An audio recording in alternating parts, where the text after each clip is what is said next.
Buenos días, muchachos. ¿Qué tal? Bueno, vamos a continuar con la segunda parte de este aparato, el llamado el aparato digestivo. Ya hemos abordado la primera parte del tubo digestivo, ya hablamos de boca, ya hablamos de la boca, ya hablamos de la faringe, ya hablamos del esófago, del estómago. Nos quedamos en quimo, ¿ok?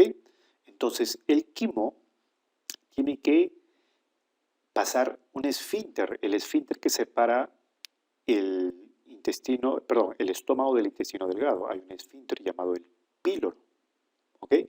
Entonces, ese quimo va a pasar ese esfínter llamado píloro y entra al intestino delgado, que es lo que vamos a ver el día de hoy. Y vamos a ver, a continuar todavía, ¿no? Vamos a ver esta segunda parte de este tubo digestivo.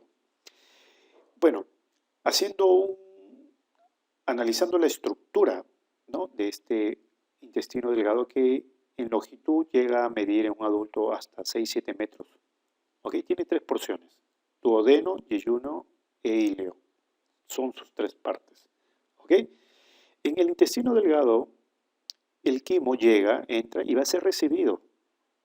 ¿Por qué? Por un jugo llamado el jugo intestinal. ¿Sí? Hay un jugo intestinal. ¿Ok? Ahora, ese jugo intestinal contiene enzimas también. Por lo tanto, entonces lo recibe el jugo intestinal. Luego, a nivel del duodeno también, ¿quién se segrega? El jugo del páncreas, llamado el jugo pancreático. También la vesícula biliar empieza a segregar la bilis y también la bilis se va mezclando. Entonces, esa nueva mezcla ya no se llama quimo, se llama quilo. Entonces se forma el quilo. Y a nivel del intestino delgado, principalmente en el duodeno, ocurre en la primera porción la etapa final de la digestión química. La digestión química, ojo, recordemos, ¿dónde empezaba?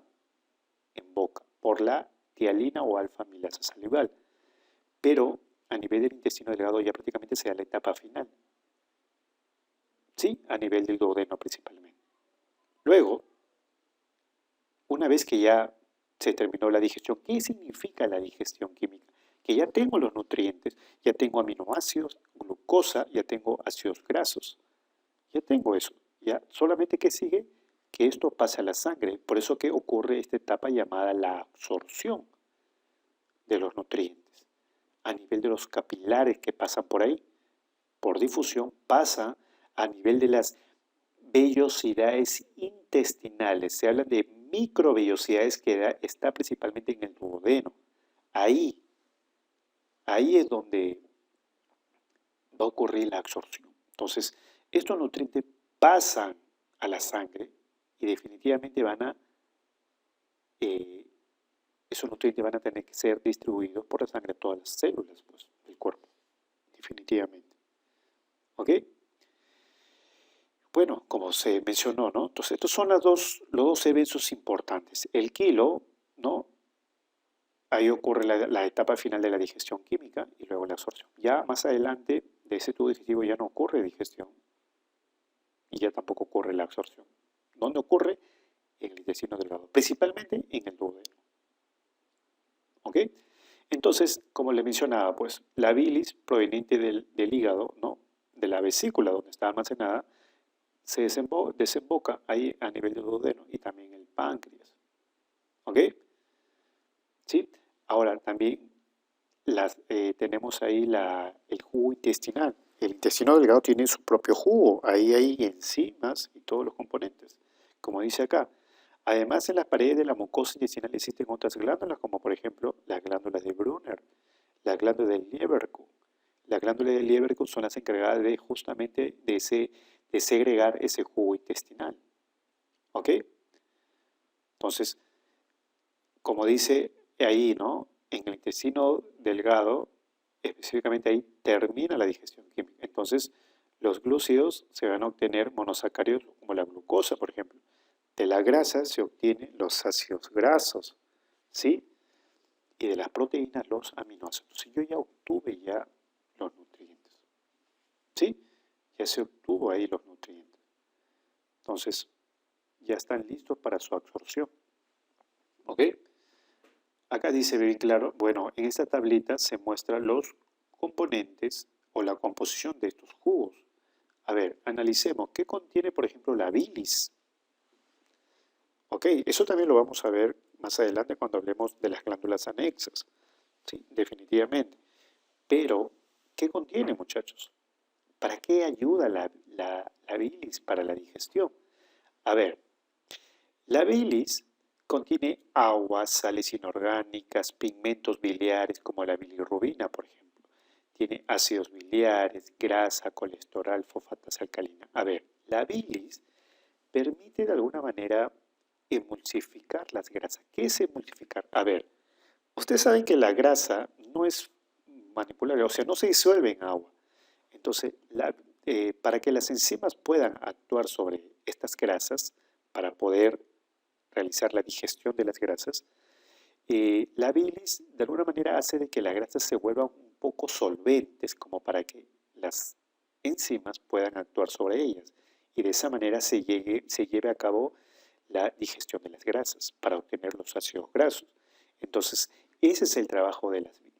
La bilis, su trabajo es emulsificar las grasas, facilitar el trabajo a las enzimas que atacan a las grasas para que logren la digestión, o sea, obtener de esas grasas sus ácidos grasos. ¿Ok? Luego, ¿qué contiene el jugo intestinal? Mira, si te das cuenta, igual que la bilis contiene agua como principal componente, pero también hay un montón de enzimas que van a actuar sobre proteínas, que van a actuar sobre grasas y sobre carbohidratos. ¿Ok? Entonces, eh, ya vamos analizando los componentes. También el jugo pancreático, el páncreas, principal componente del agua. Y también vamos a encontrar un montón de enzimas, como por ejemplo la trixina, la, la quimiotrixina. ¿Sí? Eso se encuentra bastante en el jugo pancreático. ¿Ya? Son, eh, eh, son enzimas que actúan sobre proteínas para obtener sus aminoácidos. ¿Ya? Entonces, hay un montón de enzimas, ¿no?, que van a ser, por eso justamente es a nivel del intestino delgado donde ocurre pues la etapa final de la digestión química. ¿Ya? Dice, al finalizar la digestión, el quimo se ha transformado en un líquido lechoso llamado quilo, ¿no? Y ahí obviamente ya están listos los nutrientes. ¿Qué nutrientes? ¿No? Los formados por agua, monosacáridos, aminoácidos, glicerina, bases nitrogenadas, productos no digeridos. ¿Ok? La digestión ha terminado y sus productos deben traspasar a la pared intestinal. O sea, ¿qué proceso va a ocurrir? La absorción, para ingresar en el torrente circulatorio y ser transportados a todas las células. Es a todas, muchachos, desde la cabeza a los pies, a todas las células. ¿Sí? La absorción se realiza molécula a molécula a través de la pared del intestino, a nivel del duodeno. Bueno, este gráfico representa en sí lo que hacen las enzimas. La digestión química es realizada por las enzimas, que son proteínas que rompe los enlaces de unión de las moléculas. Por ejemplo, si tú analizas un carbohidrato, está conformado por unidades llamadas las glucosas, pero las glucosas están unidas por un enlace. ¿Qué hace? ¿Qué hace, por ejemplo, una enzima? Mira, lo acopla y ¡pac!, rompe las uniones y yo quiero estas unidades. Igual ocurre con las proteínas para obtener aminoácidos. Igual ocurre con las grasas para obtener los ácidos grasos. Entonces, ese es el trabajo que realiza las enzimas con la digestión química. ¿Ok, muchachos? Recuerden, la digestión química, y vuelvo a ser reiterativo, la digestión química empieza en boca, porque ya en boca hay una enzima llamada la tialina. No olvidar eso. Bueno, acá hay un resumen, pues, ¿no?, de las principales enzimas digestivas. ¿Sí? Hemos dicho dónde la primera enzima, ¿dónde está? En En saliva, ¿cómo se llama? Tialino, alfa-amilasa salival. En el jugo gástrico hay enzimas, claro. La pexina, por ejemplo, que es la conocida. La lipasa gástrica continúa ahí con la digestión. Hay otras enzimas, por ejemplo, en el jugo pancreático. ¿Mm? ¿Se acuerdan de la trixina que les dije? La quimiotrixina. También tenemos, por ejemplo, acá a la carboxipeptidasa. Todas estas, ¿sí?, actúan sobre proteínas para obtener los aminoácidos. ¿Ok? También hay un montón, mira, por ejemplo, también hay una enzima que actúa sobre la grasa, por ejemplo, la lipasa pancreática. También sobre los ácidos nucleicos, por ejemplo, la desoxirribonucleasa actúa sobre los ácidos nucleicos, ¿sí? Entonces, ¿no? Y todas estas enzimas se encuentran en el jugo pancreático. También hay enzimas, ¿dónde? En el jugo intestinal, como les había dicho. Miren, y estas son las más conocidas, la enteroquinasa, que actúa sobre proteínas, la peptidasa, la sacarasa, la maltasa, la lactasa, sacarasa, maltasa y lactasa actúa sobre carbohidratos, ¿ok? Y la peptidasa y la enteroquinasa actúan sobre proteínas. Entonces, hemos dicho que una de las características de las enzimas que son específicas. Hay enzimas para grasas, hay enzimas para carbohidratos y hay enzimas para proteínas, ¿ok? Por eso el nombre, lipasa gástrica, por ejemplo, lipasa, lípidos, o sea, esta enzima actúa sobre las grasas. A veces no necesariamente el nombre de una enzima se relaciona o está relacionado, a veces son nombres distintos, por ejemplo, trixina, no lleva nada que te relacione, ¿no? Pero actúa sobre proteínas, ¿ya? Entonces, en ese cuadrito se muestra, ¿no?, de manera resumida, todas las principales enzimas que vamos a encontrar en las diversas secreciones de las glándulas anexas, por ejemplo, de la saliva. Acá tenemos, por ejemplo, el jugo gástrico, el jugo pancreático y el jugo intestinal. ¿Ok? Y luego viene lo que es el intestino grueso. Es la última porción del tubo digestivo. Al intestino grueso también se le llama colon, pues, ¿no? Tiene tres partes el intestino grueso: colon ascendente, colon transversal y colon descendente. ¿Ok? También hablar de que el apéndice está localizado a nivel del colon, ¿no?, a nivel del colon ascendente. ¿Sí? El apéndice cecal, ¿no?, que eso es una estructura que se inflama, ¿no? Ya eso lo vamos a ver cuando hablemos de las patologías, ¿no?, del sistema digestivo. El intestino grueso, como le dije, pues, ¿no?,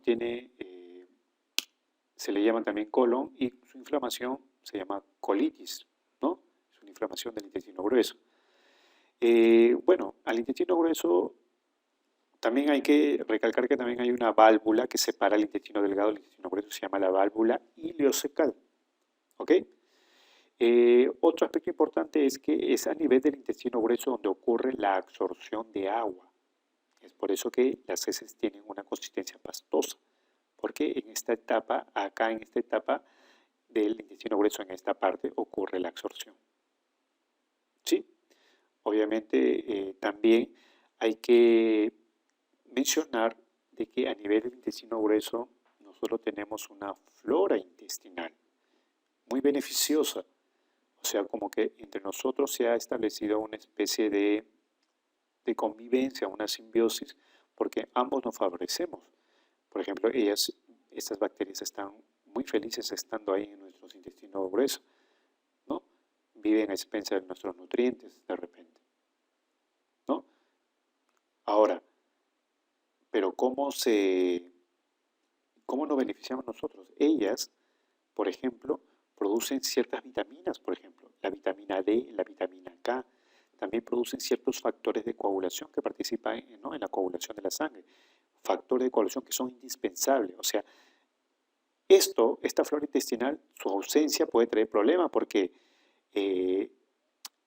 producen ciertas sustancias que el cuerpo a veces o no las produce, pero debido a esto, ¿ok? Debido a esta bacteria ya tenemos una fuente de estas sustancias que son indispensables, ¿no? Para ciertas funciones. Entonces, por eso quería recalcar esto con respecto a la flora intestinal, ¿ok? Y definitivamente hay muchas patologías con respecto al intestino grueso, pues, ¿no? ¿No? Tenemos, por ejemplo, el estreñimiento, la presencia, por ejemplo, de adherencias, ¿no? Entonces, todo eso lo vamos a ver cuando hablemos de patologías, ¿ya? Relacionados al tubo digestivo. Pero lo más recalcante o lo más resaltante del intestino grueso que quiero que se lleven es que ocurre la absorción de agua, ¿ok? Hay patologías, infecciones que hacen de que no se absorbe de manera adecuada el agua, por lo tanto las heces van a salir fluidas y es lo que genera, por ejemplo, la diarrea, por ejemplo, ¿no? También, por ejemplo, el proceso de la defecación está lento, por lo tanto ocurre una patología llamada el estreñimiento. Todo eso lo vamos a ver en su momento, ¿ok? Pero con esto ya prácticamente nosotros estamos terminando toda la parte anatómica y funcional del tubo digestivo. Va a haber una siguiente parte todavía relacionada al tema, ¿no? Al aparato digestivo. Ok, muchachos, muchas gracias por su atención. Nos vemos en una siguiente oportunidad. Cuídense.